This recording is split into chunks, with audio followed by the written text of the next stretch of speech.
اسلامی تاریخ اور افکار اور دنیا پر اس کے اثرات۔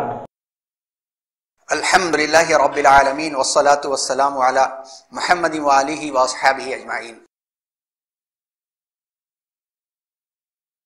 صلیبی جنگوں کا عنوان جاری ہے، اور یہ باتیں ہمارے سامنے آ چکی ہیں کہ جب 11ویں صدی میں عالم اسلام نے تن آسانی اپنی منمانی زندگی کو اپنا مقصد اور اپنا ہدف اور اپنی منزل بنا لیا، تو باہر سے سیلاب آیا، اور یورپ کا وہ سیلاب طاقت کے ذریعے سے جو امڑ کر کے آیا، اس نے عالم اسلام کی اس تن آسانی اپنی منمانی زندگی کی منزلوں کو تباہ کر دیا۔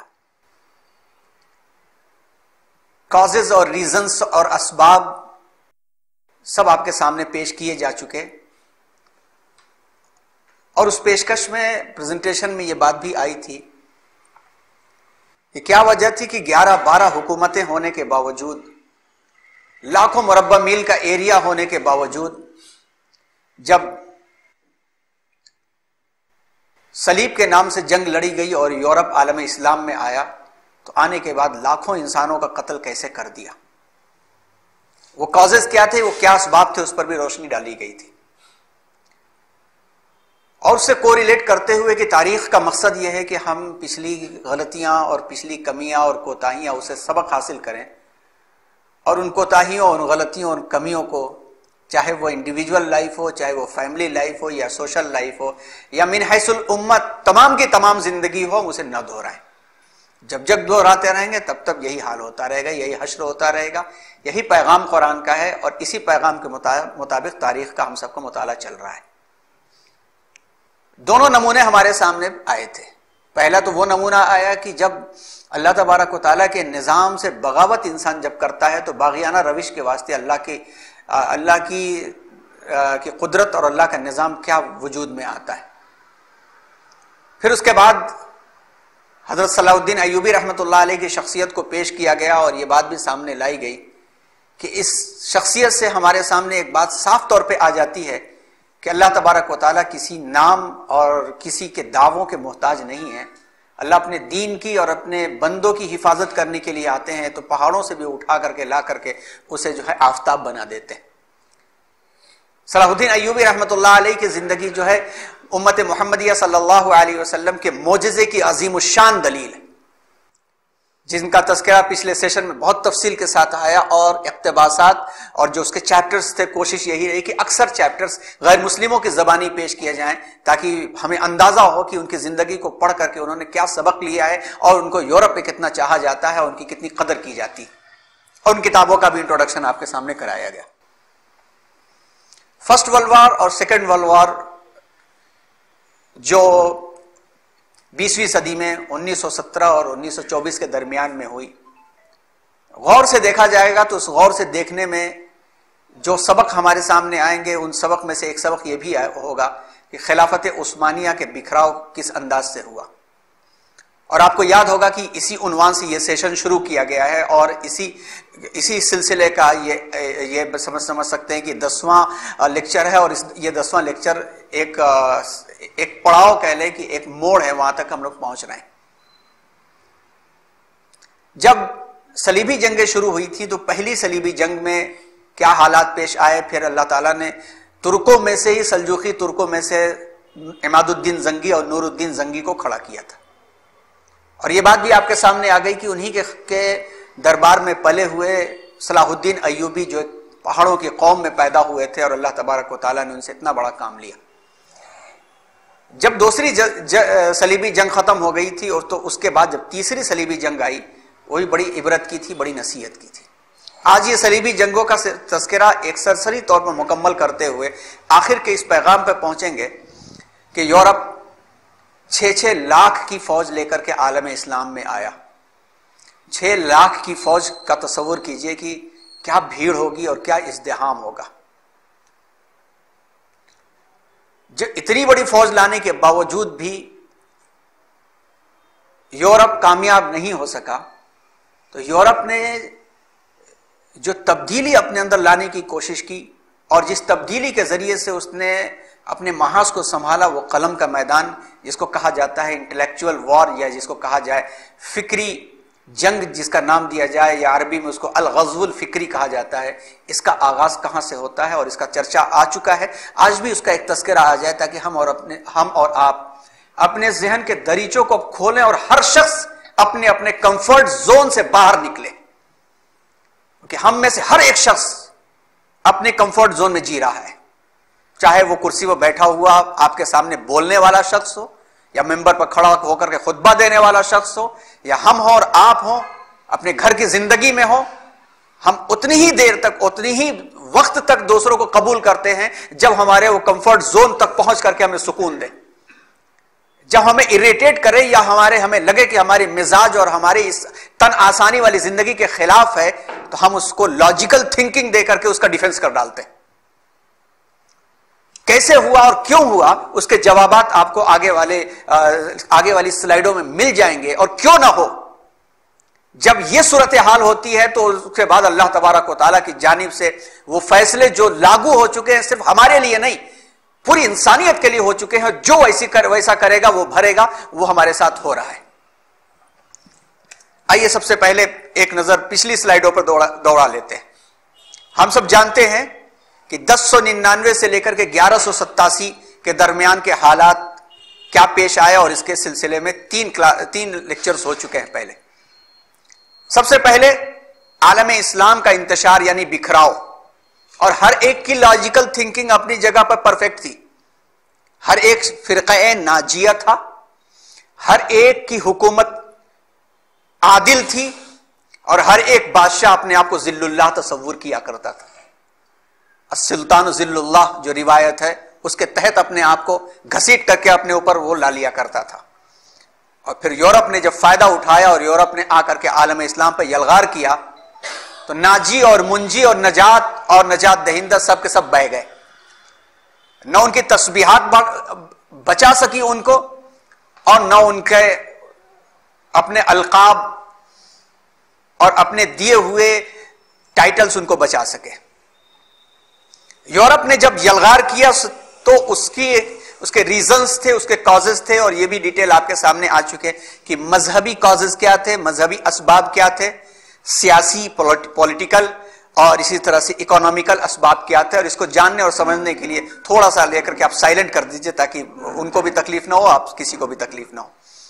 کازز کیا تھے، اسباب کیا تھے، اس کے واسطے تھوڑا سا آپ کو اگر ڈیٹیل پڑھنا ہو تو آپ نقشے کو سامنے رکھیے، جو میپ ہے اس کو سامنے رکھیے، اور جو مراکش یعنی موروکو سے لے کر کے ادھر ایران اور ادھر عمان، بحرین، مسقط، یہ پورے کے پورے علاقوں کی اہمیت امپورٹنس میں نظر کیجئے کہ اگر یہ علاقے چاہ جائیں تو کوئی گزر کر کے دنیا کے دوسرے کونے تک نہیں جا سکتا ہے، پانی کے خاص طور پر بیڑے جو ہیں. اور ان علاقوں پر جن کا قبضہ ہوگا اور جو ان کے ماتحت ہوں گے وہ سمندر پر حکومت کریں گے. اور اب سمندر کی حکومت دو طریقے سے نظر آنے لگی. پہلے تو سمندر کی حکومت یہ نظر آتی تھی کہ اس سے جہاز گزریں گے تو ہماری تجارت اچھی ہوگی، ہماری تجارت اچھی ہوگی تو ہماری اکانومی اچھی ہوگی. پھر زمانہ جب ترقی کیا تو یہ اس میں سے ایک نتیجہ نکلا کہ سمندروں پر جس کا قبضہ ہوگا اس کی فوجی طاقت اچھی ہوگی. اب تیسری چیز یہ ہے کہ سمندروں کا استعمال کر کے اس کے اندر کی چیزیں، بیش بہا چیزیں سمندر میں چھپی ہوئی ہیں، پلس فلوٹنگ فارمنگ اور اس جیسے جو تصورات ہیں، ان تصورات نے ایک نئے فیصلے کو جنم لیا. تو صلیبی جنگوں کی بھی یہ ساری کے سارے کازز تھے، ریزنز تھیں، اور جس کی بنیاد پر یورپ امٹ کر کے عالم اسلام میں آیا تھا. اس کے بارے میں آپ کو لیکچر میں بات آ چکی ہے.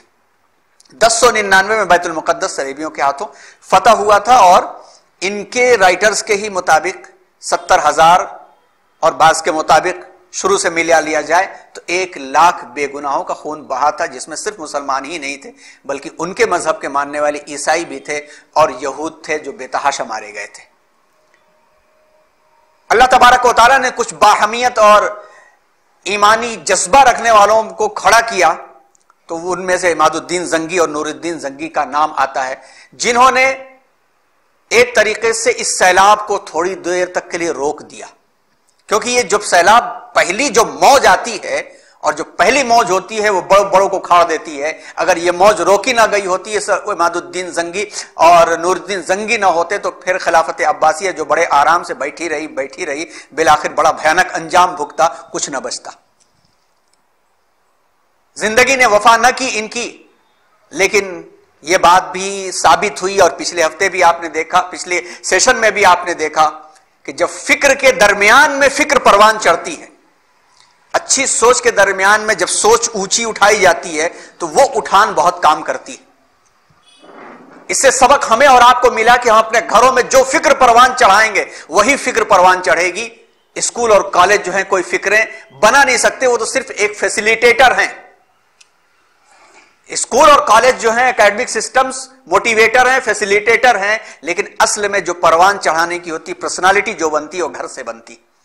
نور الدین زنگی کے ہاں صلاح الدین ایوبی کی فکر و پروان چڑھی, اور یہ ایسے کہ نہ باپ دادا بادشاہ اور نہ خاندانی نسبتیں بہت بڑی بڑی, پہاڑوں سے آئے ہوئے اللہ نے دامن اسلام میں داخل کیا, اور اللہ تبارک و تعالیٰ نے ان کا بچپن انہی نور الدین زنگی کی زیر سایہ پروان چڑھایا. زبردستی مصر بھیجے گئے جس کا تذکرہ پچھلے سیشن میں بھی آیا, اور اللہ تعالیٰ نے اتنا بڑا کام لیا جس کے بارے میں یہ جملہ مولانا علی میاں صاحب رحمۃ اللہ علیہ کا ہم نے پیش کیا تھا کہ امت محمدیہ صلی اللہ علیہ وسلم کی صداقت اور سچائی کی یہ ایک واضح اور دلیل ہے کہ سلطان صلاح الدین ایوبی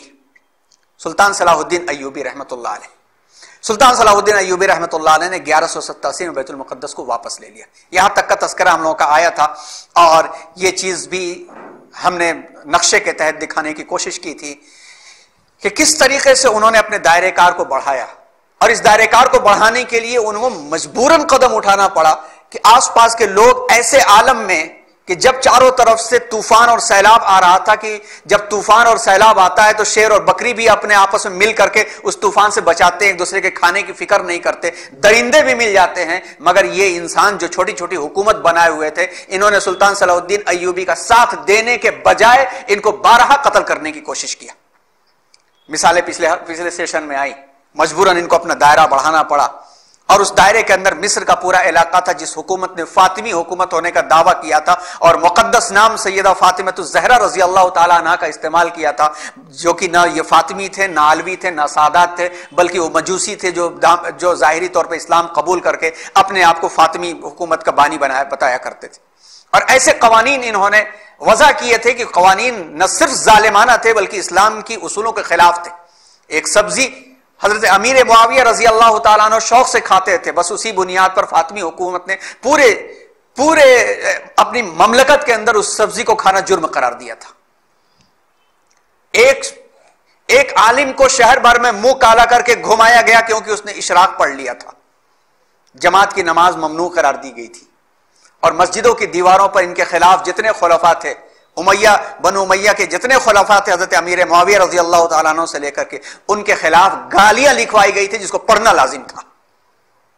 اور بھی بہت سارے ہیں, آپ دولت فاطمیہ نام کی کتاب ہے پڑھیے تو اندازہ ہو جائے گا کہ اس گھر کو آگ لگ گئی گھر کے چراغ سے. حضرت صلاح الدین ایوبی رحمۃ اللہ علیہ نے اپنے دائرے کار کو جو وسیع کیا تھا, اور آپ نے پچھلے سیشن میں دیکھا کہ بیت المقدس کو بچانے کی ان کی فکریں تھیں, لیکن مارکے حطین جو پیش آیا وہ صرف مکہ مکرمہ اور مدینہ منورہ کی حفاظت کے جذبے سے پیش آیا, اور یہ بات آپ کے سامنے آ چکی تھی. پہلی صلیبی جنگ 1109 سے لے کر کے 1097 سے لے کر کے 1109 کے درمیان میں چلی, جس میں عالم اسلام کا بہت بڑا نقصان ہوا, جس میں 1097 میں گاڈ فرے آف بوائلن کی قیادت میں 1 لاکھ سے زیادہ صلیبی جنگجوؤں پر مشتمل ایک لشکر قسطنطنیہ نے اس وقت جو استنبول ہے وہاں جمع ہوا, اور ایشیا مائنر ہوتے ہوئے شام فلسطین پر قبضہ کرنے کا پلان بنا. یورپین رائٹرز نے, مورخین نے اس کو پہلی صلیبی جنگ کا آغاز قرار دیا. 7 جون 1099 میں 40,000 صلیبی جنگجو بیت المقدس پہنچے, اس کا محاصرہ کر لیا. 15 جولائی کو انہوں نے شہر پر قبضہ کر لیا. کتنی مرتبہ عبرت کے یہ نشانات ہمارے سامنے آئیں گے, اور کب تک ہم کمفرٹ زون میں زندگی گزارتے رہیں گے. کہاں پر ہے یہ عالم اسلام میں ہے جہاں کروڑوں کی تعداد میں مسلمان بستے ہیں, کہاں پر ہے جہاں پر 11 12 ممالک ہیں مسلمانوں کے, اور تعداد کتنی ہے ان کی, کل 40,000, اور 40,000 آ کر کے انہی کے رائٹرز کے مطابق 70,000 کو کاٹ دیتے. یہ اللہ کے عذاب کا کوڑا نہیں تھا تو کیا تھا. دوسری صلیبی جنگ 1187، 4 جولائی 1187 کو وہ تاریخی دن تھا جب مارکہ حطین میں مسلمانوں نے صلاح الدین ایوبی کی قیادت میں صلیبی لشکر کو شکست دے کر کے بیت المقدس کی فتح کے لیے راہ ہموار کر لیا۔ ایک ہفتے کے بعد سے بیت المقدس جو ہے 88 سال کے بعد پورا سلطان صلاح الدین ایوبی کے تحت مسلمانوں کے ہاتھ میں آ گیا۔ یہیں تک پچھلے سیشن میں بات ہوئی تھی۔ اب جو مارکہ حطین جو دوسری صلیبی جنگ تھی، اصل میں کہا جائے تو یورپ کو اندازہ نہیں تھا کہ بیت المقدس اتنی آسانی سے ہاتھ سے نکل کر کے چلا جائے گا۔ ایک طرح سے 87 ایئرز میں یہ مطمئن ہو چکے تھے کہ اب جو ہے ہم ان کو موت کی نیند سلا چکے ہیں، اور ان میں سے جو لالچی ہیں ان کو ہم خرید چکے ہیں، وہ کچھ نہیں کر سکتے۔ اور سلطان صلاح الدین نے اچانک بیت المقدس پر حملہ نہیں کیا تھا، بلکہ ریجینالڈ جو تھا اس نے جب گستاخی کی شان رسالہ صلی اللہ علیہ وسلم میں اور مکے کی طرف رخ کیا کہ اسی کو تباہ کر دیں گے، اس کو روکنے کے لیے حطین کے مقام پر وہ پہنچے اور اللہ تعالیٰ نے ان کی نصرت عطا کی، ان کو مدد عطا کیا، اور جب انہوں نے فتح حاصل کی تو اس کے بعد اللہ نے دل میں بات ڈالی اور چل پڑے اور بیت المقدس ہاتھ میں آ گیا۔ یورپ بوکھلا گیا۔ اگر وہ تیاری کرتے تو یورپ بھی تیاری کرتا، لیکن تو ہاتھ سے جا چکا تھا۔ یورپ بوکھلا گیا، اور سب سے خطرناک کہا جائے، سب سے خطرناک صلیبی جنگ جو تھی وہ تیسری صلیبی جنگ تھی، کہ اس کے واقعات اگر آپ سنانے لگے تو 5 سال تک یہ کلیش چلا تھا۔ 5 سال تک چلنے والی یہ جنگ تھی۔ سارے یورپ میں کوہرام مچ گیا تھا، اور ایک ملک نہیں بلکہ 4-4 5-5 ملک اپنے بادشاہوں کو لے کے نکل گئے۔ جرمنی، اٹلی، فرانس، انگلینڈ، یہ تو خاص طور پر یہ فوجیں نکلی، اور انگلینڈ کا بادشاہ جو ریچرڈ لائن ہرٹ کے نام سے مشہور تھا، آپ ریچرڈ کی لائف پڑھیے، جس کو اردو میں کہا جاتا ہے ریچرڈ شیر دل، ریچرڈ لائن ہرٹ کے نام سے وہ مشہور تھا۔ فرانس کا بادشاہ فلپ آگسٹس، یہ سارے کے سارے اپنی فوجیں لے کر کے نکلے۔ یورپ کی اس متحدہ فوج کی تعداد 6 لاکھ تھی۔ جرمنی کا بادشاہ فریڈرک باربرسا بھی اس مہم میں ان کے ساتھ شامل ہو گیا۔ سب اپنی دشمنیاں انہوں نے بھولا دی، اور آنے کے بعد یہ 1189 سے لے کر آغاز ہوا 88 میں، 89 سے لے کر کے 1192 تک جاری رہا۔ بعض مورخین نے 5 سال کا بھی عرصہ لکھا ہے۔ اب تک اس طرح سے کسی جنگ میں صلیبیوں نے اتنی فوج جمع نہیں کی تھی۔ 6 لاکھ کی فوج آنا، وہ بھی لوہے کا کپڑا پہنے کہ تیر بھی اثر نہ کریں، یہ بہت بڑا طوفان تھا۔ یہ عظیم الشان لشکر یورپ سے نکلا اور عکا کی بندرگاہ پر جو جمع ہو گیا، ہاربر جو تھا وہاں پہ جمع ہوا، اور چاروں طرف سے شہر کو گھیر لیا۔ صلاح الدین ایوبی کہاں تھے؟ بیت المقدس میں تھے، اور یہاں پر اس شہر کا گھیراؤ ہو گیا۔ حضرت ایوبی نے شہر کی حفاظت کے اندرون سے تمام انتظامات کر لیے تھے، لیکن صلیبیوں کو یورپ سے مسلسل مدد پہنچ رہی تھی، اور سلطان صلاح الدین ایوبی کے ہاتھ پیر کٹے ہوئے تھے، یعنی کوئی مدد نہیں مل رہی تھی۔ یہاں تک کہ خلیفہ الناصر بھی غفلت کی نیند سو رہے تھے۔ آپ جانتے ہیں کہ خلیفہ الناصر لدین اللہ جو خلیفہ ہیں، عباسی خلیفہ، یہ آخری دور کے سب سے طاقتور بادشاہ ہے عباسی خلافت میں۔ مستعصم کے زمانے میں ہلاکوں نے تباہ کیا 1258 میں۔ ان کا زمانہ کون سا ہے؟ آپ دیکھیے 1188 سے لے کر کے 48 سال کا زمانہ ہے۔ 48 ایئرز، 48 سال یہ عباسی خلیفہ شان کے ساتھ خلافت کرتے رہے، اور یہی وہ عباسی خلیفہ ہیں کہ جب ہلاکو خان نے چند سال 150 سالوں کے عرصے کے آس پاس جب قبضہ کیا بغداد میں، تو سونے اور چاندی کے جواہرات اتنے نکلے تھے کہ دسترخوان بچھا تھا اس کا۔ ایک مدد نہیں پہنچی۔ نتیجہ کیا نکلا؟ چاروں طرف سے ناکہ بندی ہو گئی۔ اب شہر والے کتنا برداشت کرتے؟ سلطان صلاح الدین ایوبی کو کاٹ دیا گیا، پھر بھی اپنی ہمت اور اپنی محنت سے لگے رہے۔ عجیب و غریب واقعات پیش آئے، اور اللہ کی طرف سے ایسی سی مدد اور نصرت پہنچی کہ اس سے حیرت ہوتی ہے کہ اللہ کی یہ ایمان والے بندے کیا کیا انہوں نے کیا۔ ایک واقعہ آتا ہے کہ انہوں نے 5 منزلوں اونچا ٹاور بنایا تھا شہر کی دیوار توڑنے کے لیے۔ 5 فلور، آپ سوچئے کتنا اونچا ہوتا ہے، اور اس ٹاور کے اوپر اس زمانے کی جو توپ ہوتی جس کو منجنیق کہا جاتا ہے، جہاں سے پتھر کے گولے اور آگ کے گولے شہر میں پھینکے جاتے تھے، اور یہ 1 2 نہیں 5 اور 10 سے یا اس سے بھی زیادہ کی تعداد میں بنے تھے۔ ایک لوہار کا بیٹا تھا، وہ کسی طرح سے اس شہر سے نکل کر کے تیرتا ہوا سلطان کے پاس پہنچا کہ اس کو تباہ کرنے کے لیے مجھے ذمہ داری دی جائے، اور اس نے جا کر کے، لوہار والے اب دیکھتے کتنا بڑا جگاڑ ہوتا ہے ان کے پاس، اپنے جگاڑ سے یہ سسٹم تیار کیا کہ وہاں سے اس نے آگ برسانے کا سسٹم کیا کہ فصیل سے اس 5 منزلہ ٹاور پر آگ برسائی جائے۔ وہ ناکام رہا، لیکن مسلسل محنت کرتا رہا، بالآخر اس نے اسی ٹیکنیک ایجاد کی کہ اس کے ذریعے سے آگ ڈائریکٹ جو ہے اس ٹاور کے بیس پر پہنچی اور ایک ٹاور گر گیا، اور جب ایک ٹاور گرا تو پھر موقع مل گیا، 5 کے 5 ٹاور تباہ کر دیے گئے۔ سلطان بہت خوش ہوئے اور اس کو انعام دینا چاہا، انکار کر کے چلا گیا کہ تمہارے لیے نہیں کیا تھا میں نے اللہ کے لیے کیا تھا، چلا گیا۔ وہ ایسے اللہ کے بندے بھی تھے، لیکن کب تک ہوتا؟ تنگ آ کر کے شہر والوں نے کہا کہ بھائی آپ ہمیں امان دے دو تو یہ شہر ہم آپ کو دے دیں گے۔ عیسائیوں نے سے معاہدہ ہو گیا۔ معاہدہ یہ ہوا کہ 2 لاکھ اشرفیاں آپ کو ٹیکس میں دینی ہے، تاوان میں دینی ہے، اور اسی طرح سے جو صلیب اعظم رکھی ہوئی ہے وہ بھی ہمیں دینا ہے، اور 500 قیدی واپس کرنے، 500 قیدی واپس کرنے۔ معاہدہ شہر والوں نے کر لیا، جبکہ سلطان نہیں چاہتے تھے، وہ روک رہے تھے، مگر شہر والے مجبور تھے۔ معاہدے پر دستخط سلطان کو ہی کرنا تھا، چونکہ سلطان نے شہر والوں نے وعدہ کر لیا تھا، تو سلطان نے اجازت دے دی، اور یہ اجازت دے دی کہ سارے کے سارے شہر والے شہر خالی کر کے نکل آئیں، اور سلطان نے یہ کہا کہ ان کے پاس جو قیدی وہ ہمیں بھیج دے، ہم ان کے قیدیوں کو بھیجیں گے۔ لہذا ان کے قیدیوں میں سلطان نے امن کا کام یہ کیا کہ قیدیوں میں صرف جنرل لوگوں کو نہ چھوڑا جائے، بلکہ اس کے اندر آفیسرز بھی جو ان کو بھی چھوڑا جائے، مکس قیدی چھوڑے جائے۔ بیلنس والی بات تھی، امن و امان کی بات تھی، لیکن اس کے اوپر کچھ آپس میں گفت و شنید کرنے میں تھوڑا سا کمیونیکیشن گیپ ہوا، وقت لگا، تو ریچرڈ نے 2600 مسلم قیدیوں کو کاٹ دیا اسی دن۔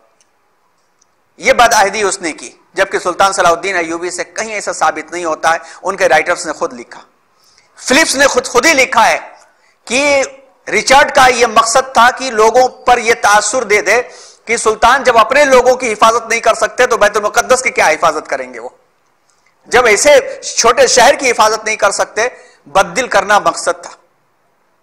اور آپ تصور کیجئے کہ 2 لاکھ اشرفی دینا تھا، اور 2 لاکھ اشرفی سلطان صلاح الدین ایوبی کی پوری حکومت میں نہیں تھی، اس میں 1 لاکھ اشرفی کہیں کہیں سے چندہ کر کے دی گئی، باقی قیدیوں کو چھوڑنے کے برابر عوض میں قیدی چھوڑے گئے، اور عباسی خلیفہ نے 1 پیسہ کی مدد نہیں کیا، جمع کیے رہے، دولت جمع کیے رہے، نتیجہ کیا ہوا وہ آپ کے سامنے وہ واقعہ اور تذکرہ آ چکا ہے۔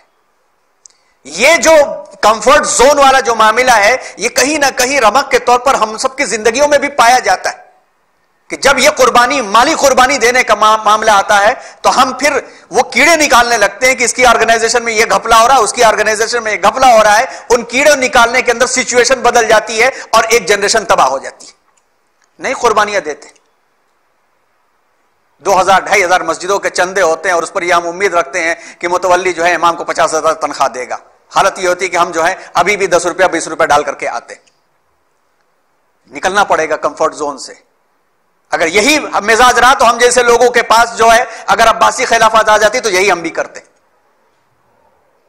سلطان صلاح الدین ایوبی نے اس کے باوجود بھی 2 کام کیا۔ ایک تو اپنی ہمت نہیں ہارے وہ، اور ایسا نہیں تھا کہ ان کے پاس دولت تھی۔ ان کا جو انتقال ہوا تھا 1113 میں، تو ان کے جو پرسنل اسسٹنٹ سیکریٹری ہیں وہ لکھتے ہیں، قاضی شداد لکھتے ہیں کہ سلطان کے پاس 47 درہم قرضے کے تھے، صرف 47 روپیہ تھا ان کے پاس، وہ بھی قرضہ لیے ہوئے تھے۔ سلطان کو دفن کرنے کے لیے کفن چندے سے لایا گیا، اور قبر میں وہاں کے مطابق جو ہے وہ چٹائی یہاں بچھا دیتے، ہم لوگ گھاس پھوس ڈالتے تھے، گھاس پھوس بھی کسی چندے میں مانگ کر کے لائی گئی، کچھ نہیں تھا ان کا اپنا۔ کچھ نہیں تھا. چونکہ کسی مسلمان حکومت سے بالخصوص بغداد خلیفہ کی طرف سے کوئی مدد نہیں پہنچی تھی، نتیجہ یہ ہوا کہ سلطان کو پیچھے ہٹنا پڑ گیا.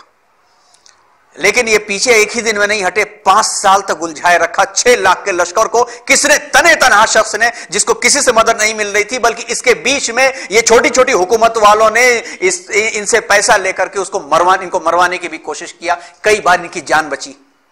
ایک بار تو ان کے اوپر پانی مانگا انہوں نے غسل کرنے کے لیے کہ طبیعت ذرا سا ٹھیک نہیں دکھ رہی ہے، ذرا حمام میں گرم پانی لاؤ. سازش کر کے گرم پانی کا پورا ٹب ان کے اوپر الٹ دیا گیا. مرتے مرتے بجے پورے جسم میں چھالا ہو گیا تھا. اسی عالم میں گھوڑے کی پیٹھ پر بیٹھ کر کے وہ لڑے ہیں دن بھر میں. بیمار بھی ہوئے، سچویشن بدل رہی تھی، موسم بدل رہا تھا. صرف یہی نہیں، ریچرڈ بھی بیمار ہو گیا. یہ بیمار ہوئے تو اپنے علاقے میں تھے، اپنے ماحول میں تھے، اور ان کا جو شاہی طبیب تھا، جو ڈاکٹر تھا، اس نے علاج کیا، اور علاج معالجے کے بعد جب درست ٹھیک ہو گئے اور میدان جنگ میں پہنچے تو کہا کہ ریچرڈ نظر نہیں آ رہا، اور ایسا ہو نہیں سکتا ہے کہ جنگ ہو اور ریچرڈ جیسا شخص پیچھے رہے. پتا کرو جاسوسوں کیا ہوا. تو جاسوس آئے بتائے کہ ریچرڈ 2 دن سے بیمار ہے، بڑی حالت خراب ہے اس کی. تو وہ سلطان صلاح الدین ایوبی نے اپنے ڈاکٹر کو کہا کہ جاؤ اس کا علاج کرو، وہ ہمارا مہمان ہے، اور ہدیے تحائف بھیجوائے. یہی وجہ تھی کہ یہ جنگ جو تھی لمبی کھنچتی چلی گئی. ریچرڈ جیسا ایک شخص جو نکل جائے تو فتح کر کے نکلتا تھا، اس کا بھی دل نرم ہو گیا. اور مثال آپ کے سامنے آئی کہ بیٹی کی شادی ہوئی تو سلطان صلاح الدین ایوبی پہنچتے ہیں. پچھلے مرتبہ مثال آئی کہ منع کر دیا کہ اس ٹیکے پر، اس برج کے اندر تیر مت برساؤ. پتہ یہ چلا ہے کہ اس کے اندر دولہا دلہن آج آرام کر رہے ہیں، کہیں نقصان نہ پہنچ جائے ان کو، مت برسانا تیر. یہی اسی بہادری کے عالم میں یہ ایک وقت آیا کہ لڑائی کرتے کرتے ریچرڈ اور صلاح الدین آمنے سامنے آ گئے. اور ریچرڈ کا معاملہ یہ تھا کہ ریچرڈ اکیلے تنے تنہا 40 پر بھاری پڑا کرتا تھا اگر سامنے کوئی آ جائے تو. سلطان صلاح الدین ایوبی کے سامنے ٹک نہیں سکا، اور ایسا زخم لگا کہ اس کا گھوڑا گر گیا، گھوڑا زخمی ہو گیا، اور ریچرڈ گر گیا. بس چند لمحے کی دیر تھی. سلطان چاہتے تو اس کے سینے میں اپنی تلوار اتار دیتے، اور دیکھتے دیکھتے یہ 6 لاکھ کی فوج کٹ جاتی. سلطان نے اپنا ہاتھ روکا اور اپنے سپاہی سے کہا کہ اس کو گھوڑا پیش کرو، یہ اس کے شایان شان نہیں ہے کہ زمین پر گرا ہے میں اسے ماروں. دشمن کو گھوڑا پیش کیا، اور وہ بھی ایسے دشمن کو کہ جس کا ہاتھ چل جاتا اگر تو پورے عالم اسلام کا صفایا کر دیتا.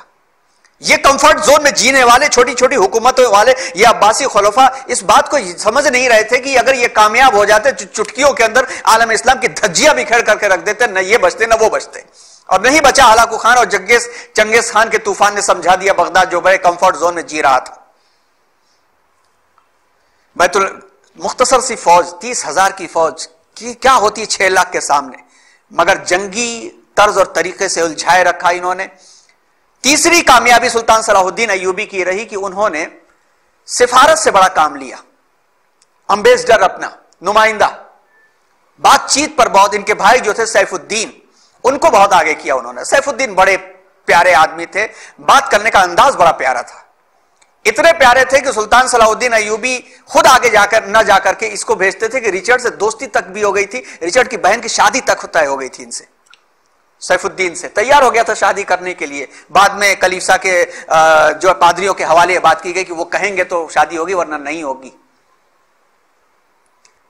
بات چیت چلتی رہی، تو اسی بات چیت کی وجہ سے اندازہ ہوا اور کہ تباہی ہی تباہی، یہ کچھ ملنے والا نہیں ہے. سلطان صلاح الدین ایوبی سے کئی مرتبہ ریچرڈ نے براہ راست ملنے کی کوشش کیا، لیکن سلطان نے کہا کہ معاہدہ پورا ہونے کے بعد بادشاہان ملا کرتے ہیں، معاہدے سے پہلے نہیں ملا کرتے. یہ ہے سیاسی بہت بڑی بات. اگر مہر لگنے سے پہلے یہ ملے تو غلط فہمی ہو سکتی کہ پتہ نہیں اندرون سے انہوں نے کیا سودا کر لیا ہے. نہ بھی کرے تب یہ غلط فہمی آتی. اسی لیے 2 بڑے کسی معاملے میں جب ملتے ہیں تو بالکل کلیئر ملنا چاہیے ان کو، ورنہ یوں ہی 2 بڑے آپس میں نہیں ملا کرتے. سلطان صلاح الدین ایوبی نے سفارت کاری جاری رکھی، بات چیت ہوتی رہی، اور جب 5 سال کا عرصہ گزر گیا، ٹھنڈک کا موسم خاص طور پر انہوں نے گزروایا. تاکہ ان کو اپنے انجام کا پتہ لگ جائے. اور اس میں جو صورتحال ہوئی، ایک مرتبہ تو ایک جنگ کے اندر ایک کمانڈر پکڑ کر کے لایا گیا جو نہایت ہی شریر تھا اور بڑا اس سے نقصان ہو رہا تھا، لیکن اس کے پاس ٹھنڈک کے لیے کپڑے نہیں تھے. انہوں نے اپنی جیکٹ اتار کے اس کو پہنا دیا کہ تو یہاں کے موسم کا عادی نہیں ہے، پہلے تو سمجھ جا، پھر ہم تجھ سے بات کریں گے. یہ ہے اس لیے یورپ ان کے گن گاتا ہے. معاہدہ پورا ہو گیا. معاہدہ پورا ہونے کے بعد بہت ساری شقیں ہوئیں. اس میں نقصان صرف عالم اسلام کا یہ ہوا کہ عکا کا شہر، اس کے آس پاس کا چھوٹا سا پٹی جیسا علاقہ کے علاوہ کچھ بھی عیسائیوں کو حاصل نہیں ہوا. بیت المقدس مسلمانوں کے پاس رہا. رچرڈ جو تھا وہ سلطان کی فیاضی اور بہادری سے بڑا متاثر ہوا. یہ یاد رکھیے کہ جب جنگ خندق کے موقع پر ایک مثال ہمارے سامنے آتی، اذ جاؤکم من اسفلکم، اوپر سے بھی آئے نیچے سے بھی آئے، جدھر نظر دوڑاؤ دشمنی دشمن نظر آئے. قرآن کا یہ انداز پڑھیے اور اس انداز میں آپ اس کا اندازہ لگائیے، جدھر نظر دوڑاؤ دشمن ہی دشمن نظر آئے. اور ڈر کا عالم کہ وہ بلغت القلوب الحناجر، دل دھڑک کر کے کلیجہ منہ کو آ گیا. وَتَظُنُّونَ بِاللَّهِ الظُّنُونَ، اللہ پر گمان ہونے لگا. هُنَالِكَ ابْتُلِيَ الْمُؤْمِنُونَ، وہاں ایمان والوں کو آزمایا گیا. سورہ انفال کی احزاب ہے، احزاب ہے سورہ احزاب. ایمان والوں کو آزمایا گیا. نتیجہ کیا ہوا؟ اللہ کے نبی جناب رسول اللہ صلی اللہ علیہ وسلم کا صبر، اہل ایمان کو ہمت دلانا، تنے تنہا ساتھ میں میدان میں دو دو پتھر باندھ کر کے کھڑے رہ جانا، اور جاسوسی کے منظم نظام نے بالآخر پوری کی پوری متحدہ 28 قبائل کی فوج کو ناکام واپس کر دیا. اور جب وہ ٹوٹے تو ٹوٹنے کے بعد ان کی ہمت نہیں ہو سکی کہ دوبارہ مدینہ پر حملہ کر سکے. سملرلی صلیبی جنگ، اب صلیبی جنگ کے اندر تنے تنہا سلطان صلاح الدین ایوبی، سلطان صلاح الدین ایوبی نے ہمت اور حوصلے کے ساتھ اپنے آپ کو میدان جنگ میں ایسا ڈالا کہ جس پر چھالے ہیں اس کے باوجود گھوڑے کی پیٹھ پر ان کا وقت گزر رہا ہے. اللہ کی مدد اور نصرت پر ایسا بھروسہ کہ بغداد نے نہیں مدد کیا اور کسی آس پاس کے کسی نے مدد نہیں کیا، تب بھی ہمت اور حوصلے کے ساتھ کھڑے رہے. اور اس کھڑے رہنے میں ان کے ساتھیوں کی بھی بڑی قربانیاں تھیں. ایک موقع ایسا بھی آیا کہ ان کے گھر میں لڑائی شروع ہو گئی. ان کے بیٹے اور ان کے بھتیجے کے بیٹے میں لڑائی شروع ہو گئی. ان کے بھتیجے کا بیٹا مطالبہ کرنے لگا اسی درمیان میں کہ مجھے ملک کا یہ حصہ دے دو، اور سلطان جانتے تھے کہ اس لائق نہیں ہے. اور اس پریشانی میں وہ دوڑ کے پہنچے بھی، لیکن پھر بھی ہمت نہیں ہارا. انہوں نے اپنے لوگوں کو سمجھاتے رہے. بالآخر ایک موقع ایسا بھی آیا کہ بیٹا نافرمان ہو گیا، مگر پھر بھی ہمت نہیں ہارا. انہوں نے، اللہ تعالیٰ نے بیٹے اور بھتیجے کی اولادوں کو توفیق دی کہ وہ پلٹ کر کے پھر سلطان کے پاس آ گئے واپس. بہت سارے ان کے سلطان کے وفادار شہید ہوئے جس پر رو پڑے سلطان، لیکن ہمت اور حوصلے کو انہوں نے نہیں ہارا. اور غصے کے عالم میں بھی دشمن کے ساتھ انہوں نے ظالمانہ کردار نہیں ادا کیا. صحیح کہا جائے تو یورپ میں اسلام کا جو دروازہ کھلتا ہے وہ سلطان صلاح الدین ایوبی کے کردار سے کھلتا ہے. اور سلطان صلاح الدین ایوبی رحمۃ اللہ علیہ نے جب 5 سال کے بعد جب ان کی صلح ہوئی، اس درمیان میں جب ہمت اور حوصلے سے جب یہ کھڑے رہے تو یورپ کے یہ بادشاہ بھی آپس میں لڑ گئے. ان میں سے ہر ایک یہ سوچنے لگا کہ سامنے والا بیت المقدس کا بادشاہ بن جائے گا، کیونکہ اتنی بڑی ہماری فوج ہے، اب تو ہم پاک کر کے ہی رہیں گے. یہ تو یقین تھا ان کو کہ ہم نکلیں گے تو طوفان کی طرح سے چھا جائیں گے اور آندھی کی طرح سے اڑا لیں گے ہم ان کو. اور ہر ایک سوچنے لگا کہ کہیں یہ نہ بادشاہ بن جائے، یہ نہ بادشاہ بن جائے، اور آپس میں لڑ پڑے یہ، جس کی وجہ سے ایک تو جرمنی کا بادشاہ خود جا کر کے دریا میں ڈوب گیا. ریچرڈ واپس گیا تو وہ کچھ دنوں کے بعد سے کسی ایک کی تیر سے ہلاک ہو گیا ریچرڈ. وہ آپس میں لڑ پڑے اور آپس میں ان کے بارے میں یہ بات آنے لگی کہ ریچرڈ جو ہے دادا گیری دکھا رہا ہے. جو مزاج ہوتا ہے انسانی، یہ بات یاد رکھنا چاہیے. قرآن کا یہ پیغام ہے. ہمارے ایک حضرت نے بھی کل ہمیں ایک نصیحت کی، کچھ بھی ہو جائے بیٹا ایک بات یاد رکھنا کہ قرآن کے پیغام سے ہٹنا مت. قرآن کے پیغام پر یقین سے ہٹو گے تو پھر کہیں کے نہیں رہ جاؤ گے. جب قرآن کا یہ پیغام ہے کہ تم ان کو ایک ساتھ سمجھتے ہو، تم ان کو ایک ساتھ سمجھتے ہو، حالانکہ حال یہ ہے کہ قلوبہم شتیٰ، اندر سے دل ان کے پھٹے ہوئے ہیں. تو یہ بڑی بڑی طاقتیں دکھ رہی ہیں جو سمجھ رہی ہیں کہ جو فیصلہ کر دیں گے وہ بہا لے جائیں گے. قرآن کے اس پیغام پر یقین رکھو، ان کے دل پھٹے ہوئے ہیں، یہی ایک دوسرے کو پھاڑ دیں گے. تو ان کا آپس کا بکھراؤ نتیجہ یہ ہوا کہ انہوں نے 6 لاکھ کی فوج کے باوجود لاکھوں انسان اپنے کٹا کر کے یہ واپس چلے گئے. صلاح الدین ایوبی رحمۃ اللہ علیہ ڈٹے رہے. حالانکہ حال یہ ہوا کہ 1112 میں یہ واپس گئے ہیں اور 1113 میں سلطان صلاح الدین ایوبی کا انتقال ہو جاتا ہے. اگر 1 سال بھی یہ ٹکے رہ جاتے اور سلطان صلاح الدین ایوبی کا انتقال اس بیچ میں ہو جاتا تب تو پھر ظاہری حالات میں واللہ عالم، اللہ کا نظام کامل و مکمل ہوتا ہے، اس پر کوئی شک نہیں کیا جا سکتا، لیکن حالت کیا ہوتی ظاہری طور پر؟ یہ واپس چلے گئے اور اس طاقت کے ساتھ عالم اسلام پر پھر پلٹ کر کے نہیں آ سکے. حالانکہ صلیبی کہا جائے حملوں کا تو چھوٹے موٹے سارے ملا دیے جائے تو 16 کے قریبی بنتے ہیں، لیکن جو مشہور ہیں وہ 7 ہیں، جو جس میں سب سے زیادہ مشہور ہیں وہ 3 ہیں. پہلا بیت المقدس کا چھین لینا، دوسرا بیت المقدس کو صلاح الدین کے ذریعے آزاد ہو جانا، تیسری صلیبی جنگ. ویسے 7 اور 9 تک مشہور ہیں. چوتھی صلیبی جنگ، اس میں یہ ہوا کہ دیکھیے یورپ اتنے اندھ وشواس میں جی رہا تھا کہ ان کے پادریوں نے فیصلہ کیا کہ اتنی بڑی فوج رکھ کر کے بھی ہم کامیاب اس لیے نہیں ہو سکے کہ ہم بہت گناہگار ہیں. خدائی آسمانی خدا ہم سب کے ناراض تھا، اس لیے ہم ناکام ہوئے، لہٰذا ہمیں نوجوانوں کو، کم عمروں کا لشکر بھیجنا چاہیے. جب یہ پہنچے گا تو فرشتے ان کے ساتھ جڑ جائیں گے، یہ کامیاب ہو جائے گا. تو 50,000 نوعمر جوانوں کا لشکر حملہ آور ہوا. یہ 1202 سے لے کے 1204 تک کا واقعہ ہے. اور پھر یہ 12 سال 14 سال کے لونڈے جب آئے تو آپس میں پٹکا پٹکی کر کے سمندر میں ڈوب گئے، ناکام ہو گئے، برباد ہو گئے. تو یہ حملہ ناکام ہو گیا، اس کا انہیں کو نقصان پہنچا. 5ویں صلیبی جنگ 1210 میں، یہ بہت عبرت کی چیز ہے، اسی لیے ہم یہاں پہ لائے ہیں. سن 1210 میں جب عیسائیوں نے دیکھا کہ ایوبی خاندان کی حکومت کمزور پڑ گئی ہے، ایوبی کے بھائی عادل ایوبی کمزور پڑ رہے ہیں، تو پوپ انوسینٹ کی قیادت میں ایک حملہ کیا گیا. شاہ عادل نے صلح کی درخواست کی کہ لڑ نہیں سکتے ہیں. انہوں نے غرور میں آ کر کے کہ کچھ یہ بگاڑ نہیں سکیں گے، طاقت میں ظالمانہ جابرانہ مطالبہ شروع کیے. عادل ایوبی کی ایمانی حمیت جوش میں آئی اور صلیبیوں پر انہوں نے زبردست حملہ کر دیا، اور ایسا حملہ کیا کہ یہ تباہ ہو کر کے واپس گئے. نہ صرف واپس گئے بلکہ عکا وغیرہ چھین لیا انہوں نے. جب ایمانی حمیت جوش مارتی ہے تو ایمان والا پھر کسی سے ڈرتا نہیں ہے. مومن ہے کہ لڑتا ہے بے تیغ و سپاہی. 5ویں صلیبی جنگ. 6ٹھی صلیبی جنگ 1229 میں عادل شاہ کا لڑکا کامل ایوبی بادشاہ بنا. بھائیوں سے لڑائی چھڑ گئی. جرمنی بادشاہ فریڈرک ثانی نے اس کا فائدہ اٹھایا اور کامل ایوبی نے اپنے بھائیوں کے خلاف اس سے مدد مانگی اور فریڈرک سے صلح کر لی. اس نے صلح اس شرط پہ کیا کہ 10 سال کے لیے بیت المقدس میرے حوالے کر دو. اور ان صاحب نے بھائیوں کے خلاف اپنے باپ کے خون کو حوالے کر دیا، یعنی بیت المقدس کو فریڈرک کے حوالے کر دیا. اور 10 سال کا عرصہ ہوا تو وہ مکر گیا، نہیں واپس کریں گے.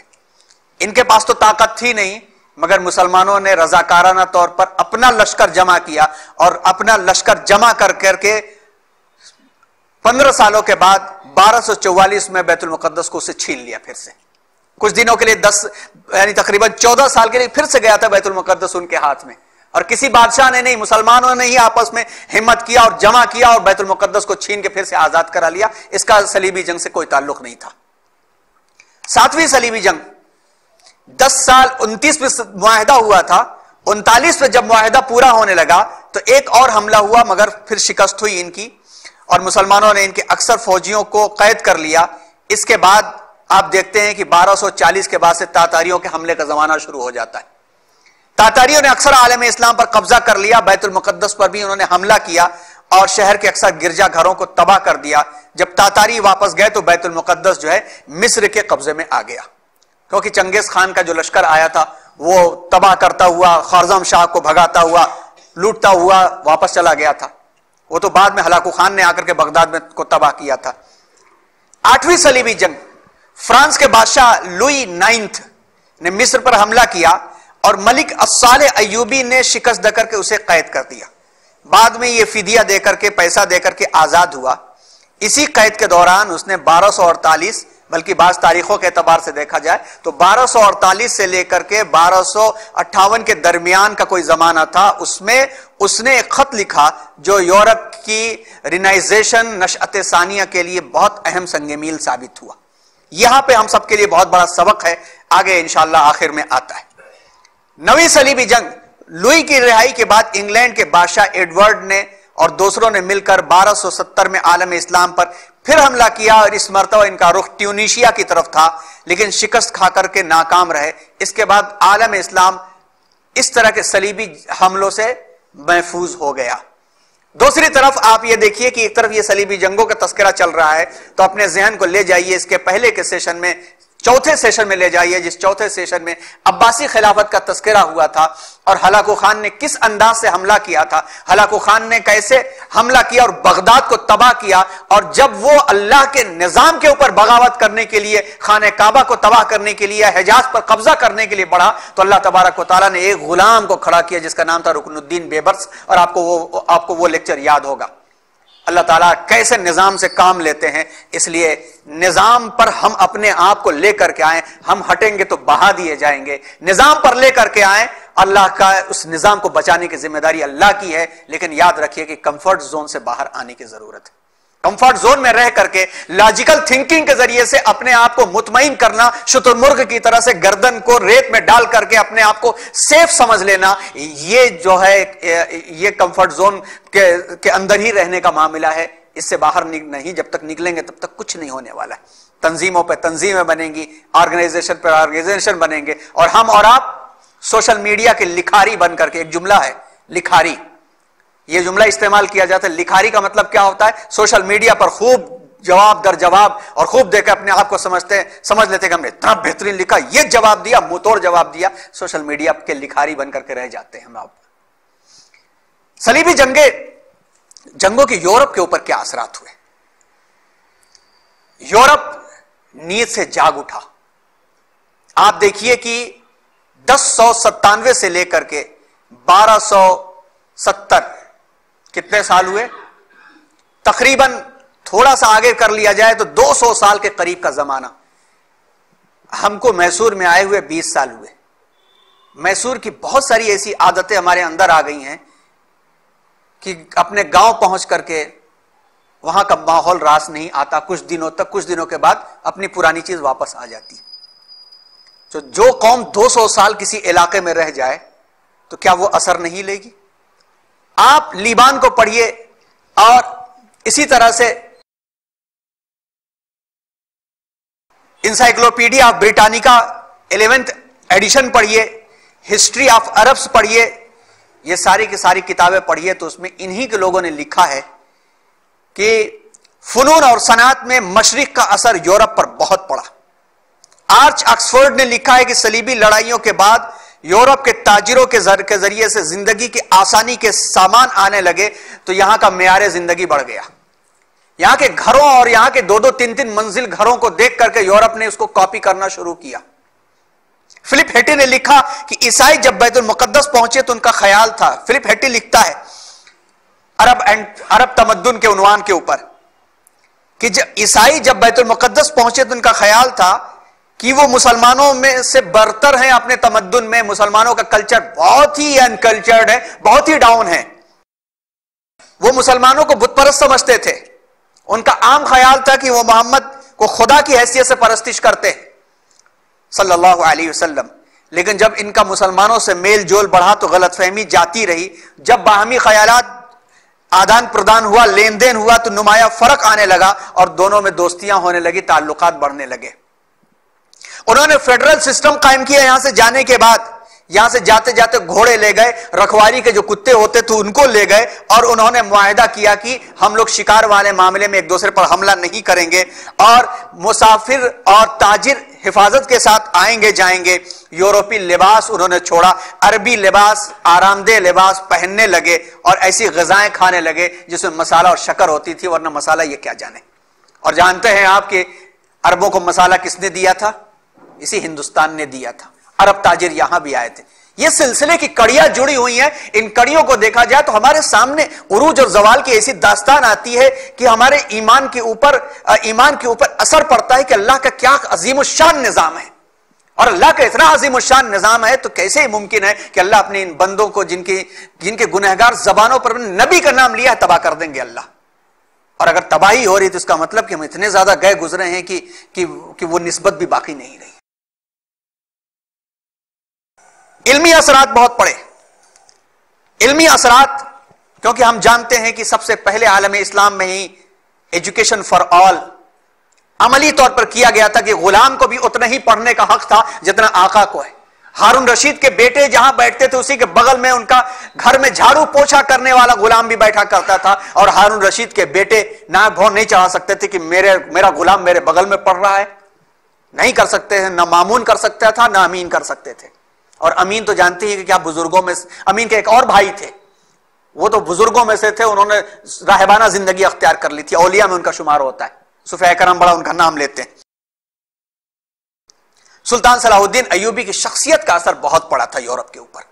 پچھلے محاضرے میں بھی بات آ گئی تھی. گیبن نے خود لکھا کہ کھردرے اونی لباس پہنتا تھا, پانی ہی صرف استعمال کرتا تھا, اور سیرت کی پاکیزگی رسول کی پاکیزگی کی طرح تھی. نعوذ باللہ, اتنی پاکیزگی تو کسی کو نہیں ہو سکتی ہے, لیکن غیر مسلم لکھنے والا ہے, اس نے لکھا ہے.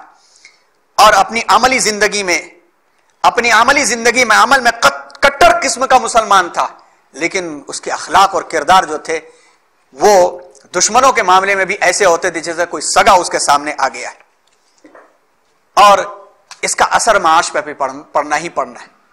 جب تجارت کے راستے کھلتے ہیں, جب رولنگ چلتی ہے, سپلائی اور ڈیمانڈ کی چین برابر ہوتی ہے, تو معاشی اثرات پڑتے ہی ہیں.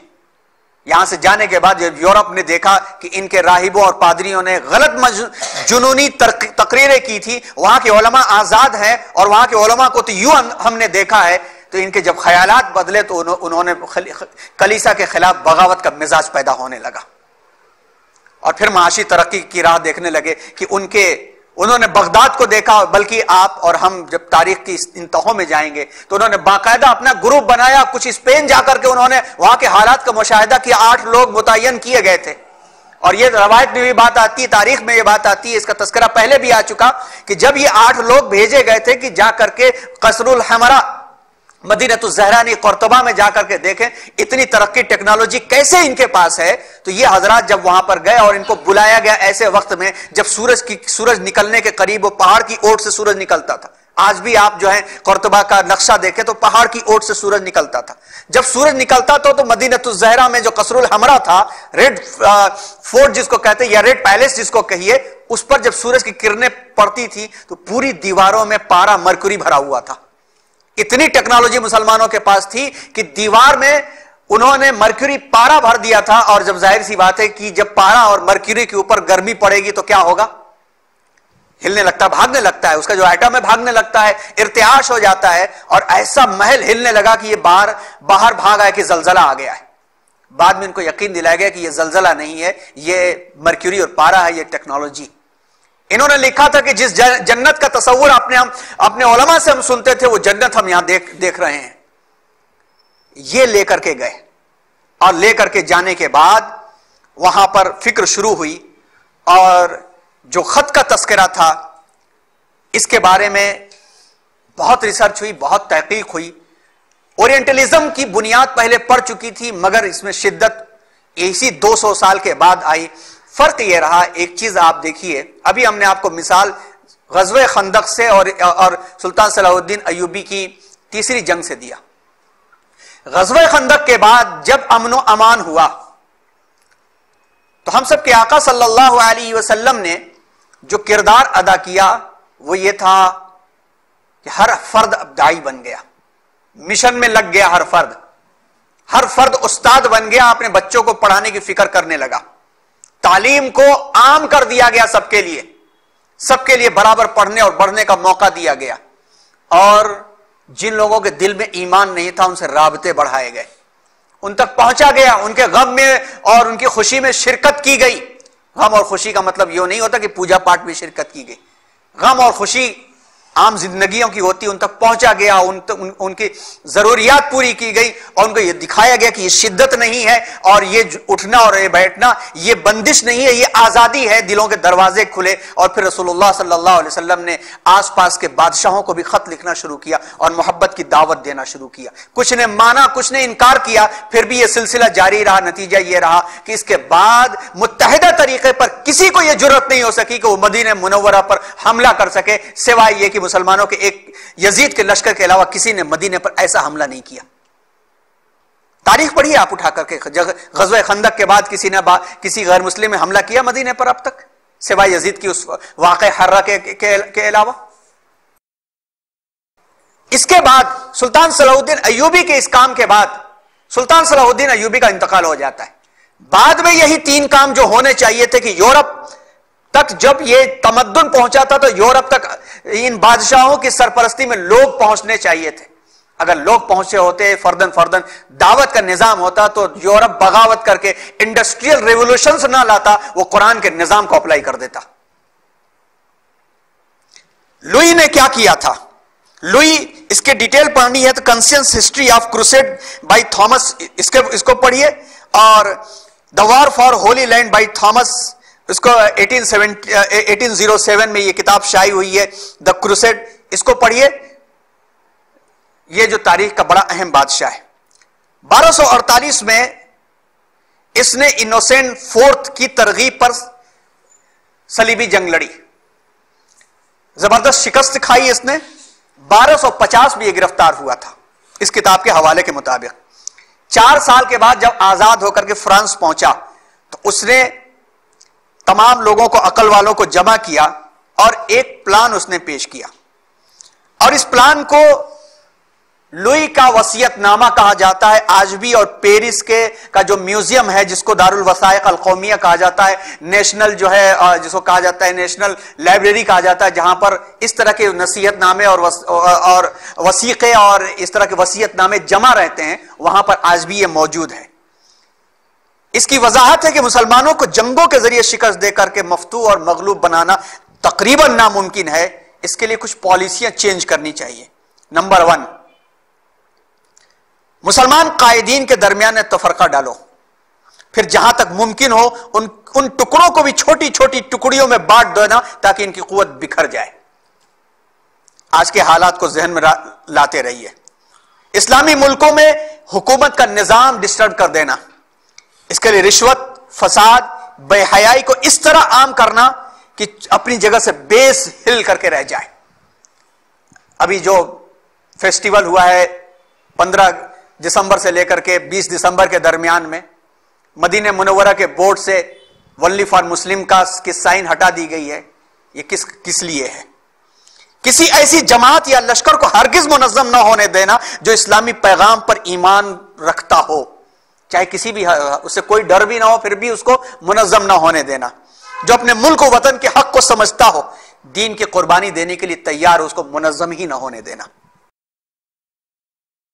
ایسے یورپین امپائر کا قیام کرنا جو جنوب میں غزہ سے لے کر شمال انٹاکیہ تک چلا گیا ہو، پھر مشرق کی اس کی سرحدیں اس قدر وسیع ہو کہ یورپ تک پہنچ جائے، یہیں پر گریٹر اسرائیل کے کانسیپٹ پڑتا ہے جس کا تذکرہ اس کے پہلے آ چکا ہے۔ اور بھی ڈیٹیل کے اندر جائیے تو اس وصیت نامے میں یہ ملے گا کہ مسلم ممالک کے مابین نفرت، عداوت اور خلفشار پیدا کر دیا جائے کہ مل کے بیٹھ ہی نہ سکیں۔ مسلم معاشرے میں الحاد، کفر، دین بیزاری، اخلاقی بے راہروی عام کر دی جائے۔ مسلمانوں کو مختلف گروہوں، جماعتوں، فرقوں میں بانٹ دیا جائے۔ فقہی اور مسلکی اختلافات پیدا کر دیے جائیں۔ مسلک بکھیرتا نہیں ہے، مسلک جوڑتا ہے۔ مسلک تو اللہ کے رسول صلی اللہ علیہ وسلم کی سنتوں کے الگ الگ طریقوں کو عمل میں لانے کا نام ہے کہ اگر آپ صلی اللہ علیہ وسلم نے ایسے کر کے نماز پڑھ لیا ہے اور ایسے بھی کر کے نماز پڑھا ہے، یہاں رکھ کے نماز پڑھا ہے، تینوں سنتوں کو ایک شخص ہر وقت ادا نہیں کر سکتا ہے۔ 3 سنتوں کو 3 طریقوں سے ادا کرنے کا نام مسلک ہے، لیکن یہ مسلک اس کا نام نہیں ہے کہ ہم ہی فرقہ ناجیہ ہے، تو کافر ہے، تو فرقہ ناجیہ ہے، تو کافر ہے۔ اس کو بھڑکایا جائے، اس کو اتنا عام کیا جائے، اور یہ سوشل میڈیا نے آج جو ہے ہم کو اس میں بانٹنے میں اتنا بڑا کردار ادا کیا ہے کہ اس کی مثال اس کے پہلے نہیں ملتی ہے۔ ہو سکتا آپ کے ذہن میں یہ بات نہ آئی ہو، اپنے ذہن میں رکھیے، جب تک واٹس ایپ ہمارے ہاتھوں میں نہیں تھا، فیس بک اور ٹویٹر اور اس طرح کے وہ چیزیں نہیں تھی.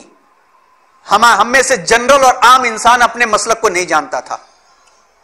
مسلک کے بارے میں اتنی شدت جنرل عام انسانوں کے بیچ میں نہیں تھی. بعض طبقہ علماء کا اگر اس بات کو پیش کرتا تو ان کا ہی طبقہ جانتا تھا, ورنہ عام لوگوں سے کیا مطلب. آج ہم میں سے ہر شخص اپنے مسلک کے بارے میں اتنا ریجڈ ہو چکا ہے کہ اپنے مسلک سے ہٹ کر کے کسی کی تقاریر کو سننا پسند نہیں کرتا. پہلے یہ دیکھتا ہے کہ کس مسلک کے عالم ہیں. یہ ہے سوشل میڈیا کا کارنامہ. اور اتنا زیادہ یہ ہمارا مزاج بڑھ چکا ہے, اتنا زیادہ مزاج بڑھ چکا ہے کہ جس کے بارے میں مشہور ہے کہ بعض لوگوں نے سیدنا حضرت علی رضی اللہ تعالیٰ عنہ کا ساتھ حضرت علی رضی اللہ تعالیٰ عنہ کی محبت میں نہیں دیا, امیر معاویہ سے بغض تھا ان کو, اس لیے ساتھ دیا ان کا. مسلمہ کذاب کی کامیابی کا راز کیا تھا؟ اتنی عوام اس کے پیچھے ہو گئی کہ 70,000 مر جانے کے باوجود بھی اس کو نہیں چھوڑا لوگوں نے. اس لیے ایک تھا کہ ہمیں ان کا قول تھا, یہ تاریخ میں لکھا ہوا ہے کہ ہمیں معلوم ہے کہ یہ جھوٹا ہے, لیکن تمہارا سچا اور ہمارا جھوٹا تمہارے سچے سے زیادہ ہمیں محبوب ہے, کیونکہ ہمارا ہے. تو ہمارا مسلک تمہارے اچھے بزرگ کی اچھی بات سے بھی زیادہ بہت پیارا ہے, کیونکہ ہمارے مسلک کا ہے. لہذا مسلک اونچا ہو چکا ہے, دین نیچا ہو چکا ہے. یہ تو ان کا مزاج تھا. مسلمانوں, اسلامی دینی روایات سے دوری پیدا کر دی جائے, اور سب سے بڑا جو کام تھا قرآن اور حدیث سے مسلمانوں کے تعلق کو کاٹ دیا جائے, تو کنٹرول اور غلبہ حاصل ہو جائے گا. خاص طور پر حدیث سے کاٹ دیا جائے مسلمان کو. کیوں؟ حدیث سے کیسے کاٹ دیا جائے گا؟ پہل یہ آسانی پیدا کی جائے, ارے یہ تو مستحب عمل ہے نا, ارے یہ تو آداب میں آتا ہے. تو آداب جب چھوٹیں گے تو مستحب چھوٹے گا, جب مستحب چھوٹیں گے تو مسنون چھوٹے گا, جب مسنون چھوٹے گا تو مؤکدہ چھوٹے گا, جب مؤکدہ پر آنچ آ جائے گی تو بات پہنچے گی واجبات تک, اور واجبات تک انسان پہنچ گیا تو فرائض خود بخود چھوٹ جائیں گے. دوسری یہ ہے کہ ایک مسلمان کی پریکٹیکل لائف کہاں ملتی ہے؟ سنت اور سیرت میں ملتی ہے. جب سنت اور سیرت میں شک پیدا کر دیا جائے گا تو مسلمان کی پریکٹیکل لائف چینج ہو جائے گی. آج سنت اور سیرت میں شک دو طرح سے پیدا کیا گیا. ایک تو ہزاروں لاکھوں حدیثیں گڑ گڑ کر کے ڈال دو اس کے اندر, اپنی بات کو منوانا ہے تو آپ کسی بھی بات کو حدیث بول دو, جھوٹی روایتیں گڑ ڈالو. دوسرے, اسی کا سہارا لے کر کے جو سلجھی طبیعت کے لوگ ہیں, ارے کون اس بحث میں پڑے کہ ضعیف ہے کہ صحیح حدیث ہے, اس کے چکر میں کون پڑے, قرآن ہے نا ہمارے لیے کافی ہے, قرآن ہمارے لیے کافی ہے, حدیث میں کیوں جائیں ہم؟ کیا قرآن کو سمجھنے کے لیے حدیث کے بغیر قرآن سمجھا جا سکتا ہے؟ قرآن کی آیتیں دو طرح کی یاد رکھیے گا. ہم اس بات کا ہرگز انکار نہیں کر رہے ہیں کہ قرآن کافی نہیں ہے, قرآن کامل و مکمل ہے, لیکن قرآن کامل و مکمل ہے وہ اس بات کی تلقین کرتا ہے کہ اطیعوا اللہ و اطیعوا الرسول, اس بات کی تلقین کرتا ہے کہ لقد کان لکم فی رسول اللہ اسوۃ حسنہ, اس بات کی تلقین کرتا ہے کہ رسول کی زندگی میں تمہارے لیے نمونہ ہے, تم ان کی اتباع کرو تو مجھے پالو گے. اللہ اس بات کی دعوت دیتے ہیں. تو قرآن کا ہی پیغام ہے اور فرضیت ہے کہ اللہ کے رسول کی زندگی کو سمجھا جائے. جب تک اسے نہیں سمجھا جائے گا پریکٹیکل قرآن ہمیں نہیں سمجھ میں آئے گا.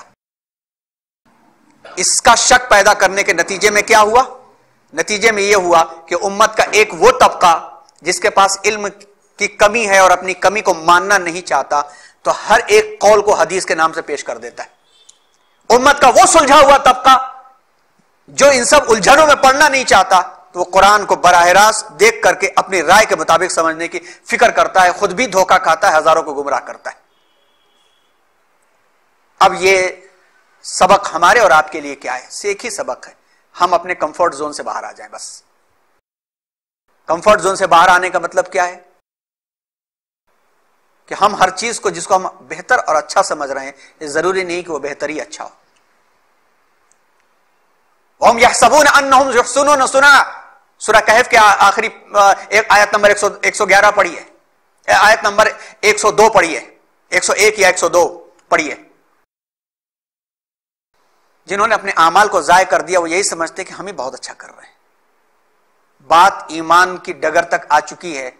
کچھ مت کریں, اپنے گھر کے اندر فکر کو اجاگر کرنے کے لیے اپنے بچوں کے ایمان کو بچانے کی فکر کریں, ورنہ ایمان کا لیول اتنا نیچے جا چکا ہے، اتنا نیچے جا چکا ہے کہ ہزارہ بورویل آپ ڈالتے چلے جائیے، نہیں مل رہا ہے پانی ایمان کا، لیکن ہے ابھی موجود، ابھی کہیں نہ کہیں سے تو لایا جا سکتا ہے، بڑی محنت لگے گی، لیکن ابھی بھی ہم نے چھوڑ دیا تو ختم ہو جائے گا وہ، اور ایک مرتبہ ختم ہو گیا تو پھر ہم جس نسل کو چھوڑ کے جائیں گے قیامت کے دن پہلے ہمارا دامن پکڑے گی کہ انہوں نے ہماری آسانی کے لیے، ہماری 60 سال کی زندگی کے لیے سب کچھ دیا، ہم کو 50,000 1 لاکھ 2 لاکھ کے ٹیوشنز کروا دیے، 10-10 ہزار روپے میٹر کے کپڑے دلوا دیے، لاکھوں روپے کی گاڑیاں دلوا دی، یہ سب ان کے لیے آسان تھا، مگر ایمان کو بچانے کی فکر کرنا ان کے لیے آسان نہیں تھا۔ تھوڑا سا نیند توڑیے، کمفرٹ زون سے باہر آئیے، ہر ایک مل کر کے باہر آئیں، اور یہ نہ سوچیں کہ یہ تو کسی اور کا کام ہے، ہمارا، آپ کا سب کا کام ہے۔ اللہ تبارک و تعالی ہم سب کو ان پیغامات کو سمجھنے کی توفیق عطا فرمائے، اور ہمارے دلوں کے اندر اللہ نے ہمیں اتنی جب توفیق دی ہے، اللہ ہمارے اس کوشش کو بھی قبول فرمائے اور ہمیں ہمت اور حوصلے کے ساتھ قبول فرما لے۔ انشاءاللہ اگلا سیشن 21 جنوری کو پڑے گا، یہ پہلا لیکچر تھا، انشاءاللہ 3rd جمعہ 21 جنوری کو پڑے گا، یاد رکھیے گا، ٹائم دیا جائے گا، اور پھر عثمانی سلطنت کا عنوان کا آغاز ہوگا۔ دعا کرتے رہیں کہ حالات بخیر رہیں، ہم اور آپ ساری انسانیت محفوظ رہے، چاہے وہ او مائکران ہو یا کوئی سا بھی مائکران نکل کر کے آ جائے، اللہ حفاظت کرنے والے ہیں، اللہ سب کو محفوظ فرمائے۔ سبحان اللہ و بحمدہ، سبحان اللہ العظیم، وآخر دعوانا الحمد للہ رب العالمین۔